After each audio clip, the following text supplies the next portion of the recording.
আসসালামু আলাইকুম রহমতুল্লাহি ওয়া বারাকাতুহু নাহমাদুহু ওয়া নুসাল্লি আলা রাসূলিল কারীম আম্মা বাদ। ডিয়ার ফ্রেন্ডস, আশা করি প্রত্যেকেই ভালো আছেন। আলহামদুলিল্লাহ, আমিও ভালো আছি। তো বন্ধুরা, আজকে আমি আপনাদেরকে আমাদের প্রাইভেট জীবনের কিছু সমস্যার কিছু সহজ সমাধান নিয়ে আলোচনা করব। তো বন্ধুরা, অনেকেই কিন্তু অনেক কড়া মন্তব্য করে থাকেন যে হাকিম সাহেব, সমস্যা একটাই, সমস্যার ধরনও একই, আপনি একই সমস্যার জন্য এত রকম ভেষজের কথা কেন বলেন? তো বন্ধুরা, এটির প্রশ্ন যেরকম খুব সহজ প্রশ্ন, এর অ্যান্সারও খুবই সহজ। তো বন্ধুরা, আমাদের সমস্যা তো একটাই, এত হাজারো কোম্পানির এত হাজারো মেডিসিন কেন? আর সেই সাথে একটা কথা, আমি সাধারণত এই সমস্যাগুলোর সমাধানে এত সহজপাচ্য ভেষজের কথাগুলো বলে দেই যাতে করে এটি সবার নাগালে থাকে, প্রত্যেকেই নিজে নিজেই এই সমস্যাগুলোর সমাধান করতে পারে, বেশি খরচ না হয় এবং আস্থার সাথে নিজে উপকৃত হতে পারে এবং প্রতিবেশী বন্ধুবান্ধবকে নিজে উপকার করতে পারে এবং তার দ্বারা অন্য উপকৃত হয়। তো বন্ধুরা, আসুন সেই সমস্যা এবং তার সমাধান বলে দিচ্ছি। তাহলে যাদের শুক্রতারল্যজনিত সমস্যা রয়েছে, তা হলো যাদের শুক্রতারল্যজনিত সমস্যা রয়েছে, একেবারেই পাতলা, এমনভাবে বের হয় যে একটু স্বপ্নদোষ হলে মনে হয় যে কাপড় ভিজে বিছানাও ভিজে গিয়েছে এবং অনেকে সঙ্গিনীর সাথে মিলিত হতে গেলে একটু আলিঙ্গন একটু চুম্বন করতে না করতেই দ্রুত বীর্যপাত হয়ে যায়। আর এটি এমন একটি বিড়ম্বনাময় রোগ যে স্ত্রীর কাছে বারবার লজ্জিত হতে হয়। অনেকেই বলে থাকেন যে মনে হয় যে নিজেকে শেষ করে দেয়, বেঁচে থাকতে আর ইচ্ছে হয় না। তো বন্ধুরা, এই সমস্যার সমাধানে আপনি কিন্তু এই ভেষজটি খুব সহজেই ব্যবহার করতে পারেন। তো বন্ধুরা, তবে একটি কথা বলে নিই, আমাদের বাংলাদেশে আমরা অধিকাংশ মানুষই কিন্তু একটু অসচেতন। আমাদের সমস্যা যখন গভীরে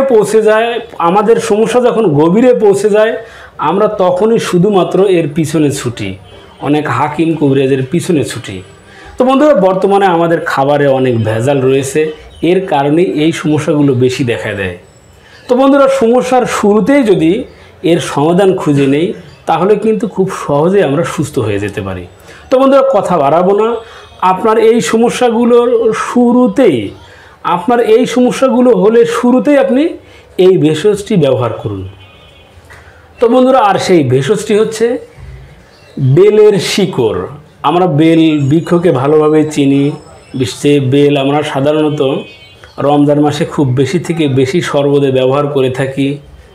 তো বন্ধুরা, এই বেল গাছের শিকড়, এই শিকড়ের ছাল 13 গ্রেন মাত্রায় অথবা 13 গ্রাম মাত্রায় সংগ্রহ করে 13 গ্রাম পরিমাণ জিরা একত্রে পেস্ট করে মিশিয়ে নিয়ে যদি প্রত্যেক সকালে খালি পেটে অথবা খাওয়ার পরে ঘি দিয়ে এটি সেবন করি, 1 মাস সেবন করার দ্বারা আপনি দেখতে পারবেন যে আপনার এই শুক্রতারল্যজনিত সমস্যার সমাধান হয়ে যাচ্ছে।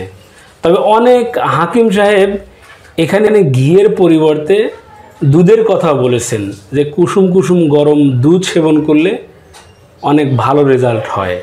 তো বন্ধুরা, আসলে ঘি দুধ এটাই মূলত আসলে এই জন্যই বলা হয়েছে, অনেকের পেটে ঘি সহ্য হয় না, অনেকের দুধে অনেক পেটে গ্যাস হয়, মূলত এই জন্যই দুধ বা ঘিয়ের কথা বলা হয়েছে। আপনার সামর্থ্য যেটা থাকে আর আপনার পেটের জন্য যেটি সুইটেবল আপনি সেটি ব্যবহার করবেন।